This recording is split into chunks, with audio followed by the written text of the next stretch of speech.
Porque você pensa bem, amado, se Deus tem juízo. Deus tem juízo? Não. Eu fico pensando assim que Deus ele é muito interessante. Deus não tem juízo, mano. Ele faz umas coisas assim que não... Deus é muito irresponsável, mano. Então esse texto começa dizendo que Jesus nasceu numa época de recenseamento. E era o primeiro recenseamento. O que é um recenseamento, mano? É uma convocação para saber quem é e quem não é. Então o governador da Síria fez uma convocação para saber quem é de verdade, quem é de mentira, quem existe e quem não existe. Então ele queria saber quem é que estava ali e quem é que não estava. Esse é o propósito do recenseamento. O recenseamento é para saber quem é de verdade e quem é de mentira. Se você, de fato, está e é, ou se você é uma propaganda enganosa, ou se você é uma fraude de identidade. Amém? Então, Jesus não podia ter nascido noutra época. Jesus tinha que nascer numa época de quê? Recenseamento. Glória a Deus, amado. Porque Jesus veio para revelar quem é e quem não é. Aleluia. Porque você pensa bem, amado, se Deus tem juízo. Deus tem juízo? Não. Eu fico pensando assim que Deus ele é muito interessante. Deus não tem juízo, mano. Ele faz umas coisas assim que não... Deus é muito irresponsável, mano. Como é que ele vai lá e fala para aquela mulherzinha, Maria, mulher nova, primeira vez que ela vai dar à luz, devia ter lá menos de 20 anos de idade, inexperiente. Estava lá com a família dela lá, na Galileia, tudo certo, tinha lá pensando que a sogra ia ajudar, a mãe ia ajudar, as tias iam reunir. É tudo uma mulher que vai dar à luz a primeira vez. Ela está contando com isso, sim ou não? Ela já está pensando que alguém ali mais experiente vai dar um socorro. Mas não, mano. Deus convoca um recenseamento, faz o José enfiar a mulher dele em cima de uma mula para viajar, faltando alguns dias para ela parir. Deus tem responsabilidade, mano. Deus não tem o menor juízo, não, mano.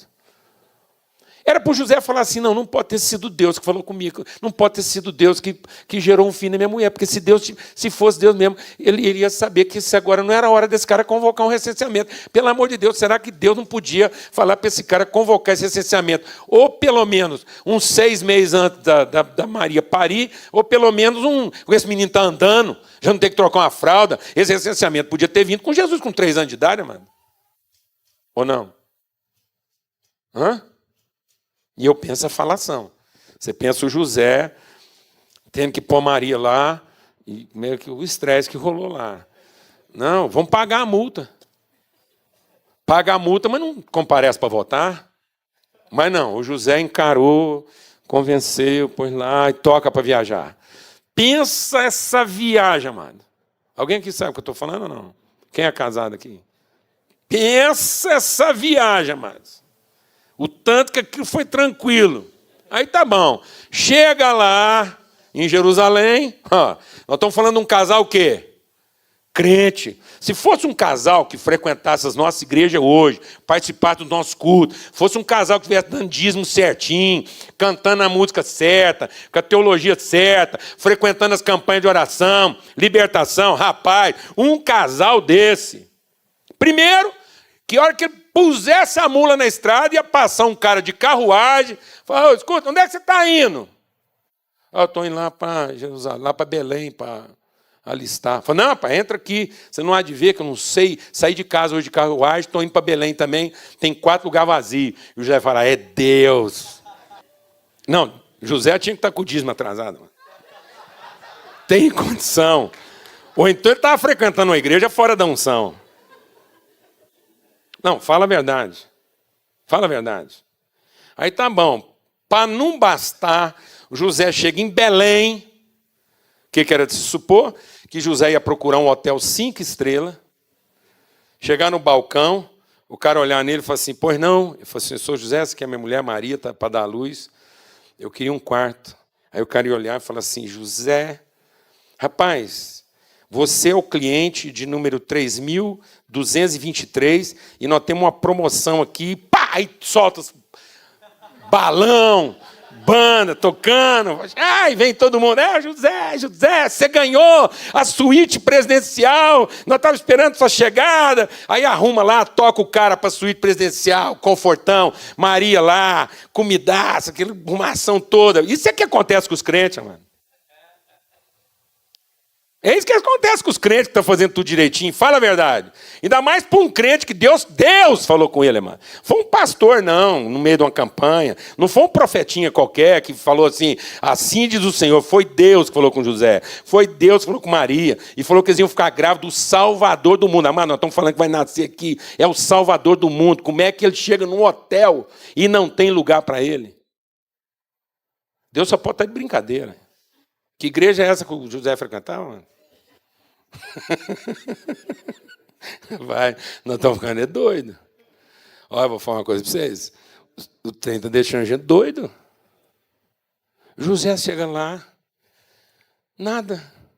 Vai num lugar, vai no outro, rodou tudo. Pai, quando eu leio esse texto aqui, eu me lembro do meu casamento. Você pode achar que não.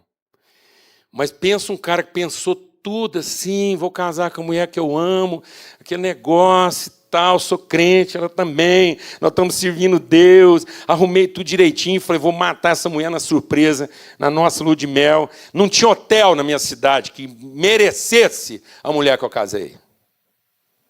Reservei um hotel em Uberaba, grande, novo hotel, arrasando. É o melhor hotel que tinha na região. Liguei lá, naquela época não tinha celular, cartão de crédito, você esquece. Aí eu liguei lá e falei, vou casar, estou casando, minha lua de mel dia tal, queria reservar um hotel. O cara, pois não, anotou os dados, tudo, nome, CPF, está reservado, beleza, tranquilo, você pode vir. Falei, quero o melhor quarto, seguinte, estou casando, quero flor, tal, quanto que é? Juntei o sal da janta, mano. Peguei tudo que eu podia reunir, as economias, falei, essa mulher vai cair dura de surpresa. Ela vai se sentir assim, tanto que eu tô para ela. Nós vivíamos uma dureza, trabalhando demais da conta. Beleza. Só que eu não sabia que na mesma época que eu estava casando, acontecia em Uberaba a Expo Zebu. Alguém sabe o que é a Expo Zebu, amado? Você não tem noção. Vem gente do mundo inteiro, companheiro. Vem Marajá, vem nego, da onde você pensar. Só cara montado mesmo, igual a gente faz lá em Minas Gerais. Tinha hotel para ninguém não, companheiro. Cheguei valente, parei meu corcelzinho na porta, não nem deixei a Lana entrar. Falei, não, essa mulher vai ser tratada igual uma princesa. Cheguei lá no balcão, dei meu nome, minha credencial, o cara falou assim, não sei do que o senhor está falando, não. Falei, não, pai, fiz a reserva, não tem nada no seu nome aqui, não. Tem quarto, tem nada, ninguém nem ouviu falar do senhor aqui. Voltei murcho, envergonhado. Que vergonha da minha mulher. Nossa primeira noite, amados. Voltei murcho para o carro, falei, o que aconteceu? Eu falei, nada. Porque literalmente não tinha acontecido nada. E não ia acontecer nada. Peguei a Lana naquele corcelzinho, rodei a Suberaba. Fui de hotel para pensão, para motel. Então, vou te confessar uma coisa aqui, amado. Não é vergonha, não. Eu e a Lana passamos nossa primeira noite de lua de mel no pior motel de Uberaba. Tinha que dormir de roupa para não pegar num trem ruim. Olhei para ela naquele quarto ruim. Pensa um trem ruim. Pior do que aquilo, só nós dois dormíamos dentro do carro. Olhei para ela e falei assim, bem, o melhor que nós dois podemos fazer aqui agora é deitar nessa cama de costas um para o outro. E não falar nada. Você não fala nada, eu não falo nada. E nós vamos dormir, porque Deus dá aos seus enquanto dorme. E quando a gente acordar, nós começamos tudo de novo. Foi assim, amados. No mais absoluto silêncio. Eu acho que é mais ou menos assim que o José estava se sentindo como homem. Sem dúvida alguma, se José olhasse para cima e pensasse em Deus, o que ele ia dizer?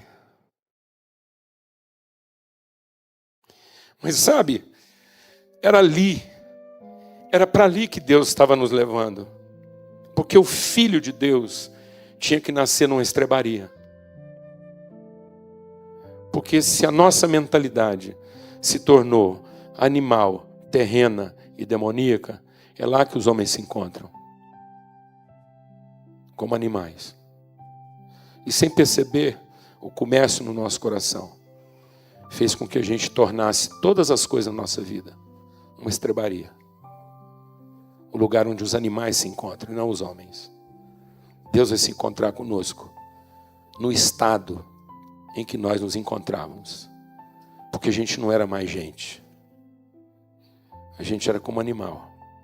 E a principal peça de uma estrebaria é o coxo. Porque na verdade é assim. A gente vai tornando tudo uma reunião de animais.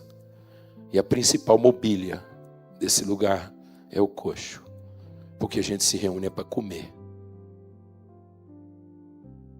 É para cada um comer apressadamente o que precisa comer ou o que quer comer. De modo que casamento virou uma forma de comer alguém. Trabalho virou uma forma de comer mais alguém. E até a igreja virou um lugar onde a gente se reúne para comer alguma coisa. É por isso que Paulo diz, as vossas reuniões estão fazendo muito mal para vocês. Porque todas as vezes que vocês se reúnem, todo mundo tem pressa, é de comer. Porque é em volta de um coxo que os animais estão se reunindo. Então Jesus não podia nascer em outro lugar e nem ser depositado em outro lugar. O berço de Jesus tinha que ser o coxo, porque ele era o pão vivo que desceu do céu.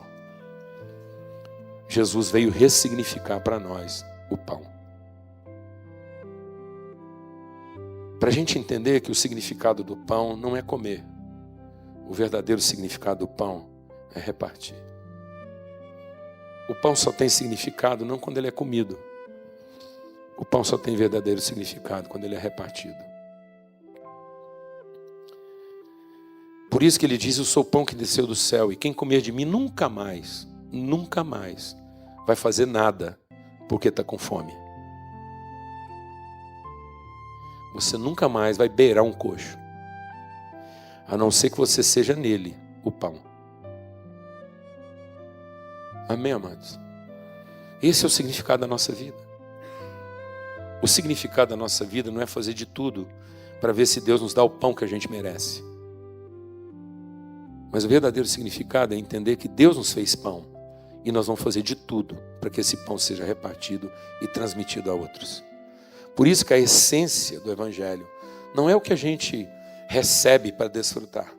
A essência do Evangelho é a consciência do que já recebemos e o que nós fazemos para compartilhar, para transmitir isso a outros.